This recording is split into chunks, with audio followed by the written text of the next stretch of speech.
बच्चों, मैं अहमद तंजीम MSI inter college Gorakhpur से आज फिर आपके समक्ष कक्षा 12 विषय जीव विज्ञान का अध्याय 5 जो कि वंशागति एवं विविधता के सिद्धांत हैं का भाग 2 प्रस्तुत करने जा रहा हूं। बच्चों, इससे पहले हम लोगों ने जो पिछला वीडियो था उसमें हमने आनुवंशिकता एवं विभिन्नताओं के बारे में पढ़ाई किया था।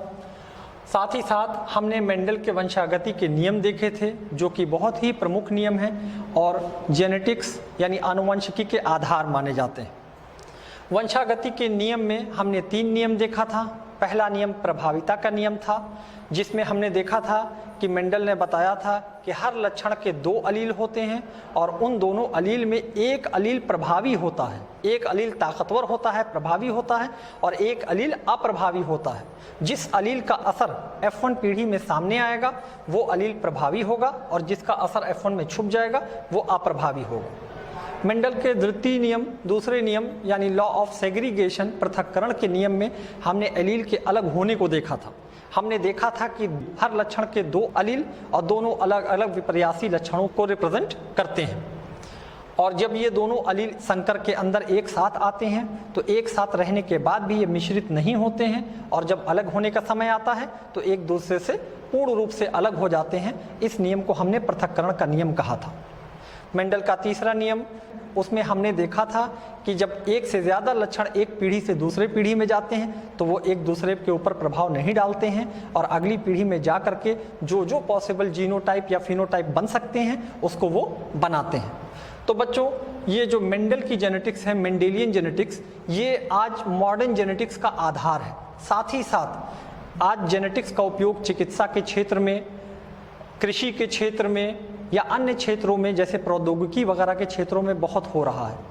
तो अगर इन क्षेत्रों में जो जेनेटिक्स का प्रयोग है उसको समझना है, उसका उपयोग करना है, तो हमको मेंडल के जो भी नियम हैं उनको अपना आधार बना के चलना होगा।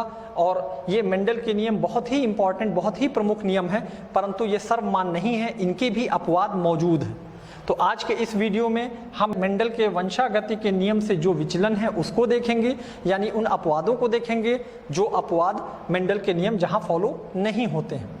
साथ ही साथ इस समय तक चूंकि गुणसूत्रों की भी खोज हो चुकी थी और गुणसूत्रों की गति को जब एक पीढ़ी से दूसरे पीढ़ी में पढ़ा गया, स्टडी किया गया, तो पाया गया कि मेंडल के जो कारक हैं और गुणसूत्र हैं दोनों की गति एक समान है और दोनों की गतियों को देखते हुए एक नियम दिया गया जिसका नाम है वंशागति का गुणसूत्र सिद्धांत। तो आज हम इस वीडियो में वंशागति के गुणसूत्र सिद्धांत यानी क्रोमोसोमल थ्योरी ऑफ इनहेरिटेंस को भी देखेंगे।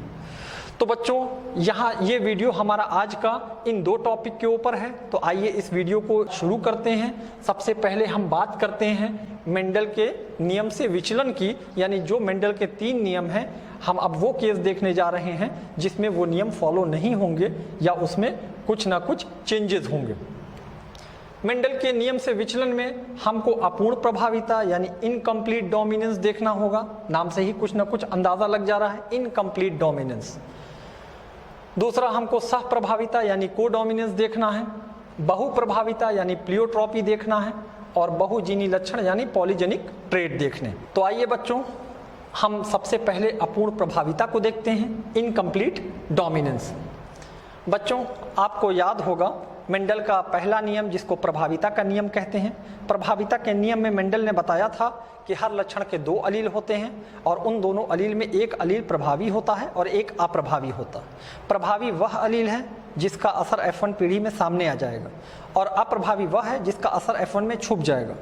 परंतु अपूर्ण प्रभाविता में हम देखेंगे कि दोनों ही अलील, दोनों का असर संकर में यानी F1 पीढ़ी में सामने नहीं आएगा, बल्कि इन दोनों के बीच का कुछ ना कुछ असर आ जाएगा। इसी को कहा जाता है अपूर्ण प्रभाविता, जिसको सबसे पहले कार्ल कॉरेंस ने मिराबिलिस जलापा यानी गुलाबास पे प्रयोग करके सबसे पहले इसके बारे में बताया था।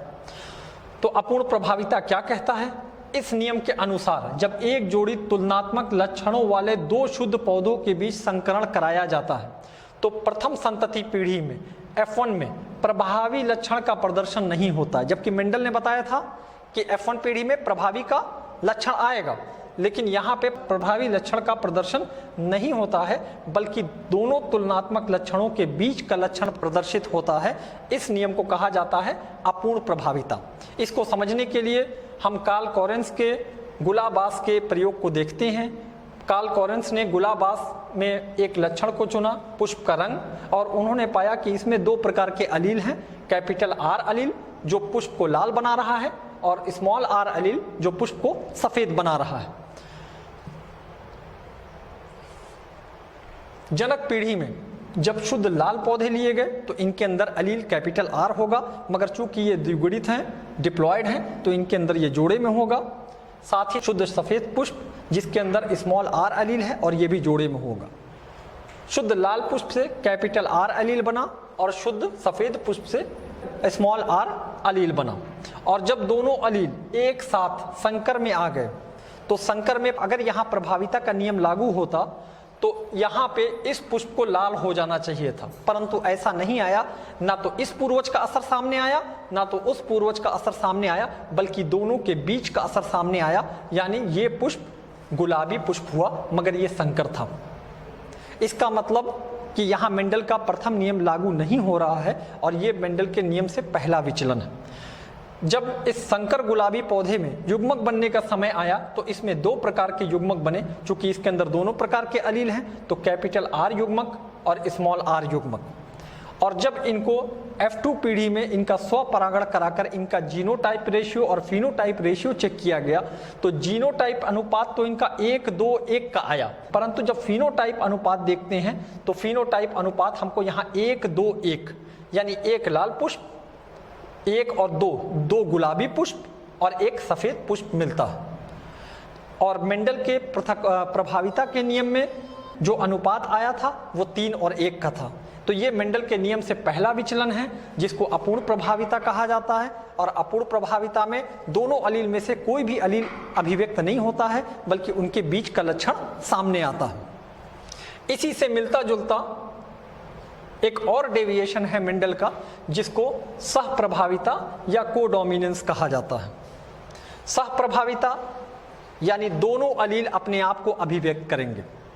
जो प्रभावी और अप्रभावी हम पढ़ रहे थे वो दोनों अलील जब संकर में एक साथ आएंगे तो दोनों अपने आप को अभिव्यक्त करेंगे। इस नियम को कहा जाएगा सह प्रभाविता का नियम।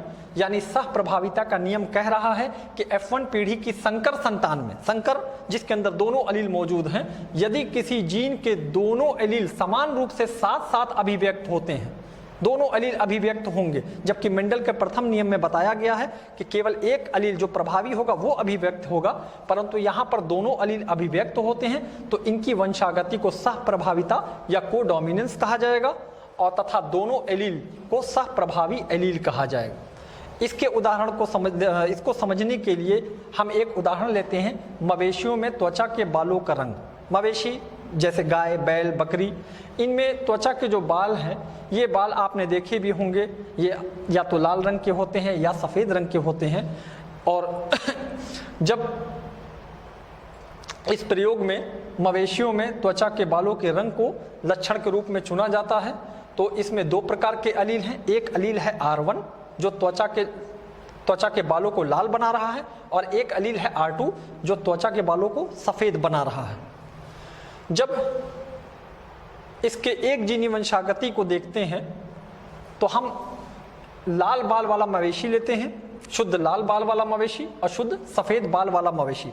लाल बाल वाले मवेशी में R1 जीन होगी और सफ़ेद बाल वाले मवेशी में R2 जीन होगी, मगर दोनों जोड़े में होंगे क्योंकि ये डिप्लॉयड।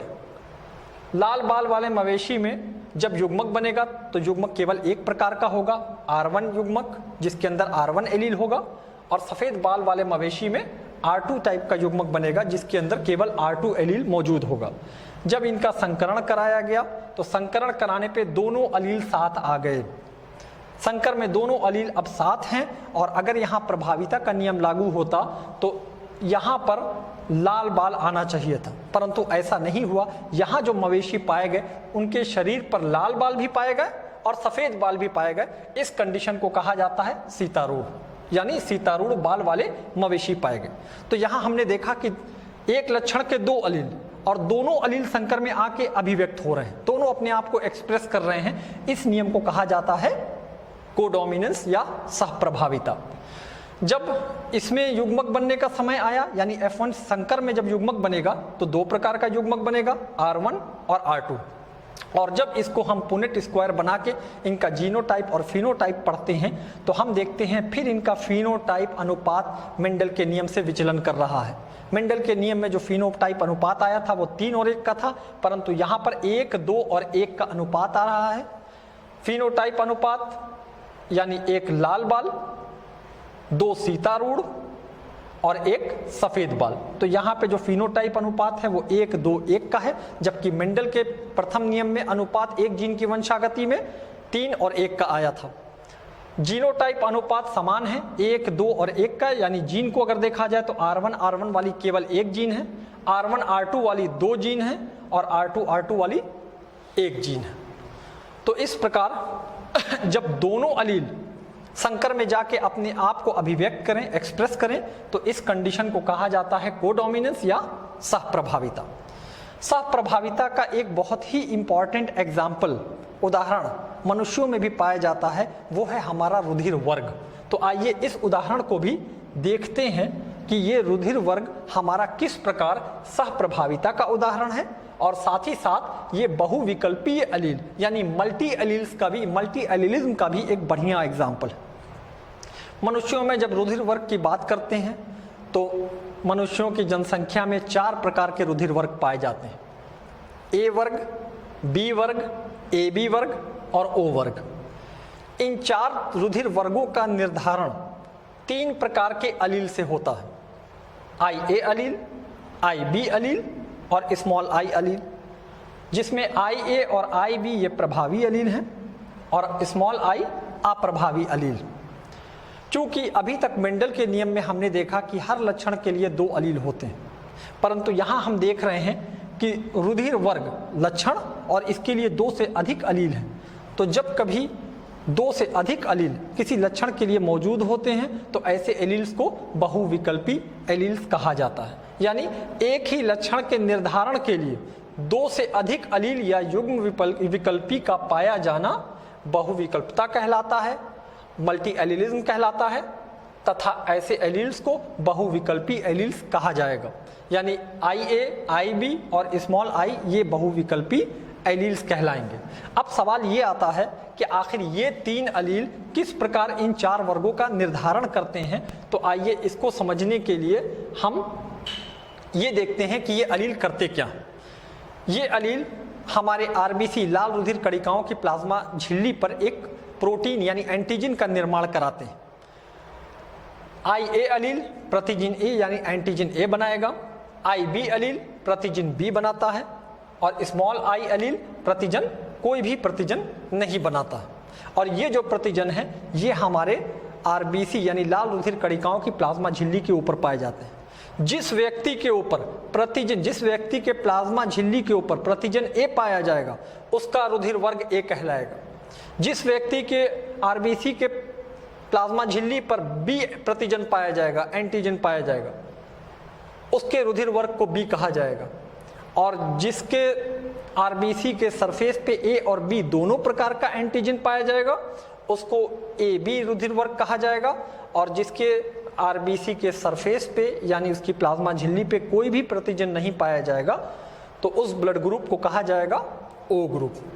तो कुल 4 ग्रुप हैं और इन चारों ग्रुप का निर्धारण इन प्रतिजनों द्वारा हो रहा है और ये प्रतिजन उन्हीं तीनों अलील द्वारा निर्माण किए जा रहे हैं।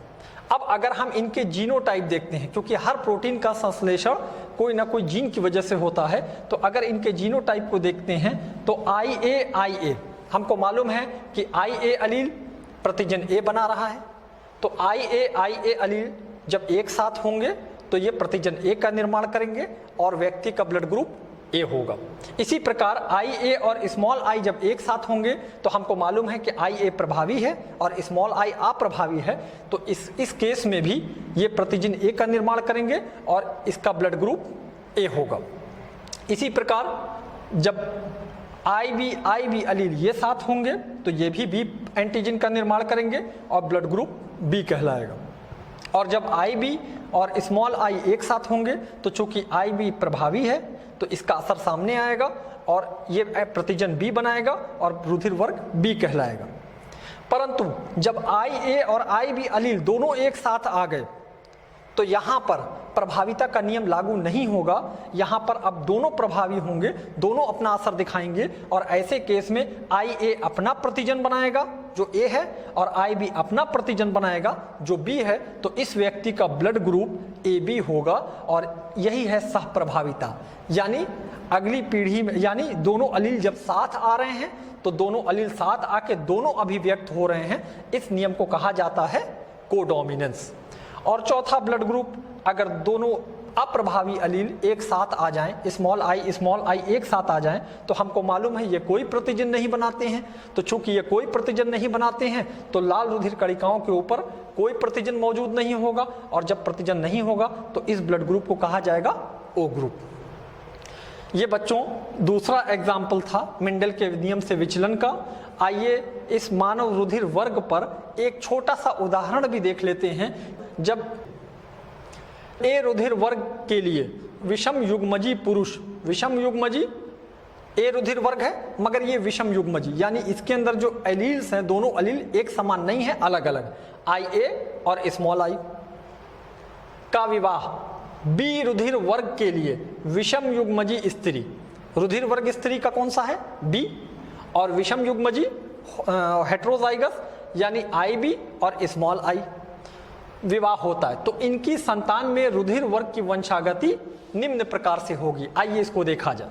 सबसे पहले बात करते हैं ए रुधिर वर्ग पुरुष, इसके अंदर दोनों प्रकार के अलील हैं आई ए और स्मॉल आई। जब इसमें युग्मक बनने का समय आएगा तो युग्मक में दो प्रकार के युग्मक बनेंगे, आई ए अलील वाले युग्मक और स्मॉल आई वाले युग्मक। इसी प्रकार जब बी रुधिर वर्ग वाली स्त्री में जब युग्मक बनेंगे तो इसमें भी दो प्रकार के युग्मक, आई बी युग्मक जिसमें आई बी अलील है और स्मॉल आई युग्मक।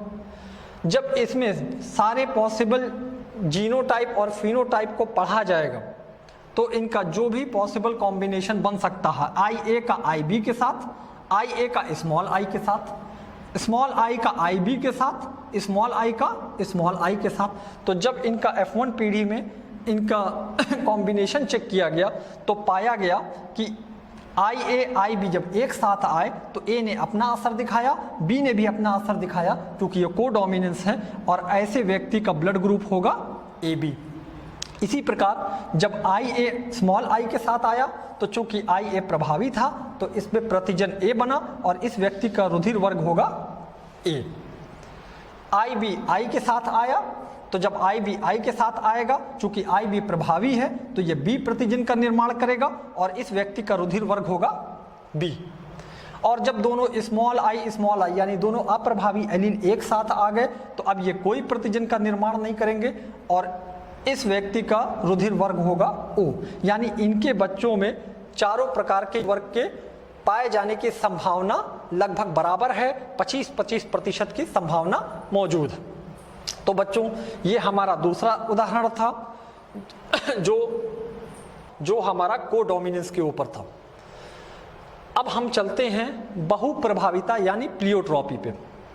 प्लियोट्रॉपी बहुप्रभाविता, अभी तक हमने ये देखा कि एक जीन एक लक्षण को कंट्रोल कर रही है, मगर आगे जब स्टडीज़ हुई तो पाया गया कि बहुत सी ऐसी जीन हैं जो एक से ज़्यादा लक्षणों को कंट्रोल करती हैं और इस कंडीशन को कहा जाता है, इस फेनोमेना को कहा जाता है प्लियोट्रॉपी या बहुप्रभाविता। एक जीन प्रमुख रूप से केवल एक लक्षण को प्रभावित करता है, ये अभी तक हम पढ़ते आए। कुछ जीन एक से अधिक गुणों को प्रभावित करने में सक्षम होती हैं, ऐसी जीन्स को बहुप्रभावी जीन्स या प्लियोट्रॉपिक जीन्स कहते हैं। जैसे यहाँ पे आपको एक उदाहरण दिया गया है कि एक जीन है, ये जीन एक साथ 3 लक्षणों को प्रभावित कर रही है, तो इस कंडीशन को कहा जाएगा प्लियोट्रॉपी या बहुप्रभाविता।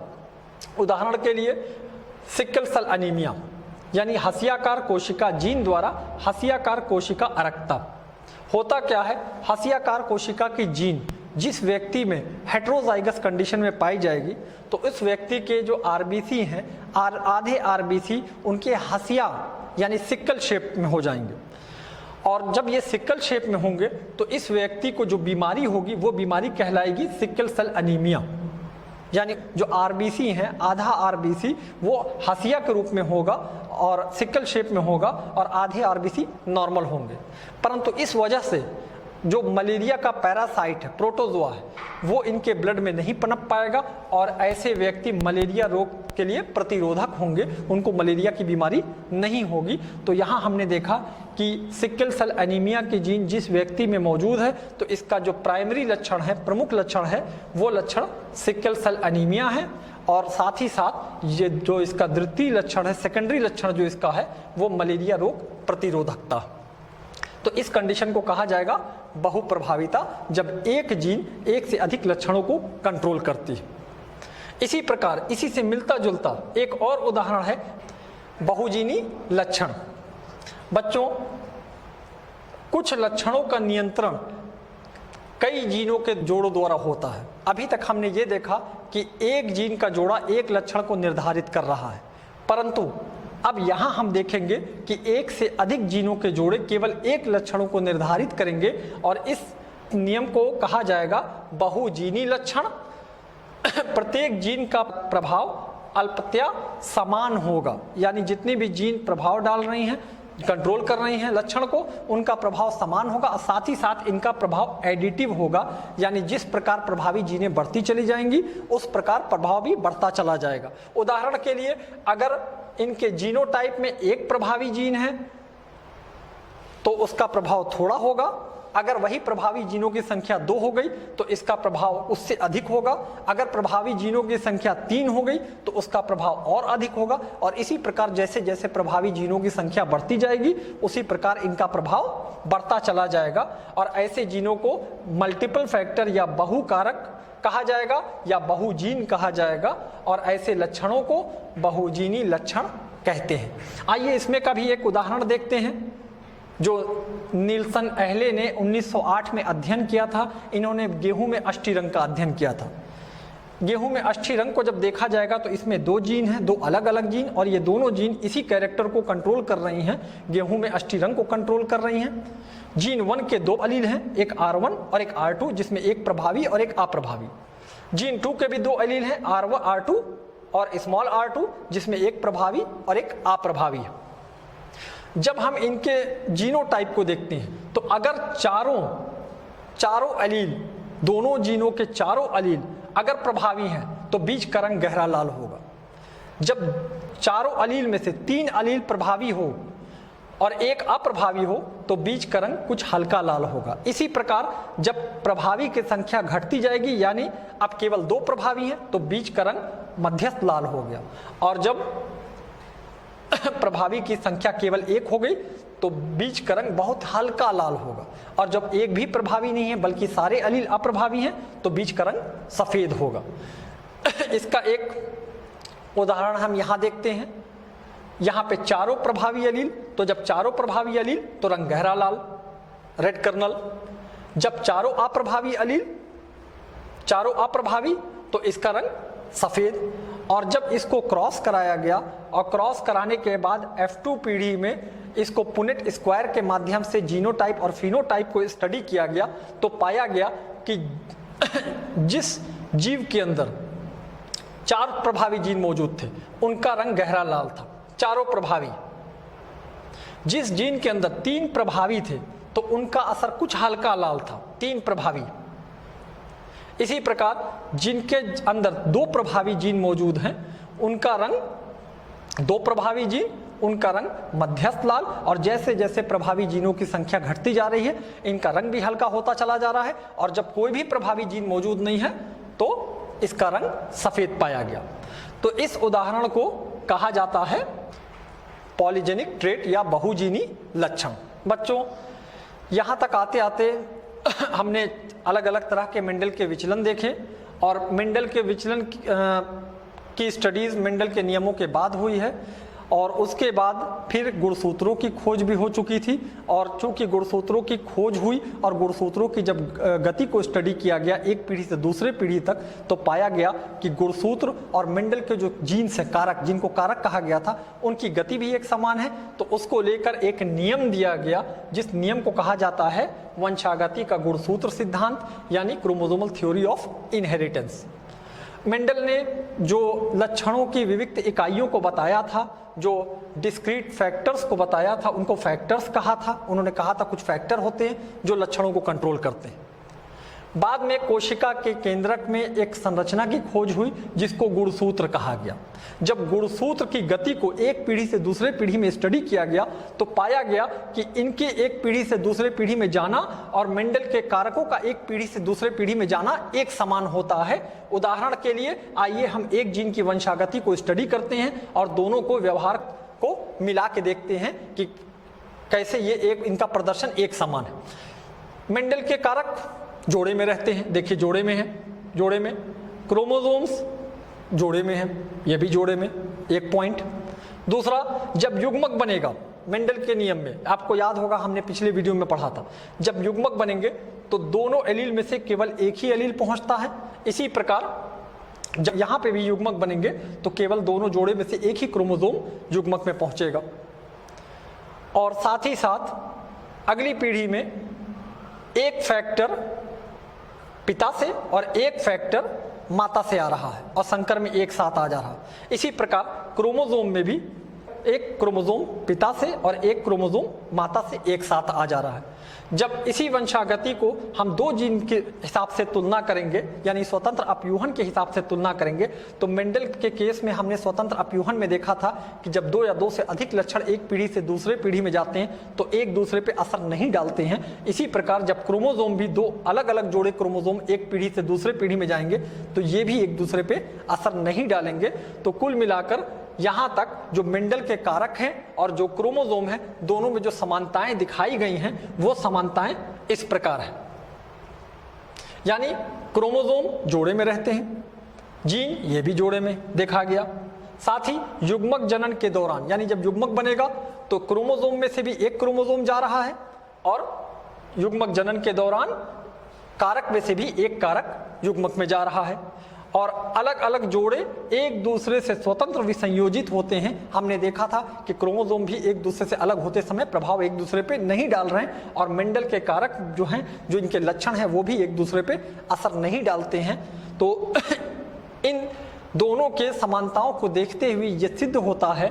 आगे फिर और जो प्रयोग किए गए, जो प्रयोग मॉर्गन के द्वारा किए गए ड्रोसोफिला पे, और इन सारे प्रयोगों ने ये सिद्ध कर दिया कि जो मेंडल के कारक हैं वो गुणसूत्र पर ही मौजूद हैं। और इसको देखते हुए सटन एंड बावेरी ने वंशागति के गुणसूत्र सिद्धांत का प्रतिपादन किया, जो सिद्धांत इस प्रकार है। द्विगुणित युग्मनज डिप्लॉयड जाइगोट, इससे उत्पन्न जो भी सोमैटिक सेल होंगे, दैहिक कोशिकाएं होंगी, वो डिप्लॉयड या द्विगुणित होंगी। दूसरा पॉइंट, प्रत्येक द्विगुणित दैहिक कोशिका में गुणसूत्र जोड़े में होते हैं, जो अभी हमने देखा कि गुणसूत्र जोड़े में होंगे। साथ ही इसमें से एक गुणसूत्र समूह माता के अंडाणु तथा एक गुणसूत्र समूह पिता के शुक्राणु द्वारा प्राप्त होता है, ये भी हमने अभी देखा। दोनों समान गुणसूत्र समजात गुणसूत्र युगल या होमोलोगस क्रोमोसोम पेयर कहलाते हैं। प्रत्येक गुणसूत्र पर विशिष्ट मेंडेलियन कारक या जीन उपस्थित होते हैं। तो ये समानताओं को देखते हुए हमको ये पता चला कि मेंडल के कारक इन्हीं क्रोमोसोम पर स्थित है और साथ ही गुणसूत्र पर ये जो कारक हैं, जीन्स हैं, ये पंक्तिबद्ध होते हैं। तो ये जो सिद्धांत दिया गया है, इस सिद्धांत को वंशागति का गुणसूत्री सिद्धांत कहा गया और इस सिद्धांत को सटन एंड बावेरी ने मेंडल के कारक और गुणसूत्रों की समानताओं को देखते हुए प्रतिपादित किया। साथ ही इसमें मॉर्गन ने ड्रोसोफिला पे प्रयोग करके इस सिद्धांत की पुष्टि की और मॉर्गन के जो प्रयोग हैं वो हम आगामी आने वाले वीडियो में देखेंगे।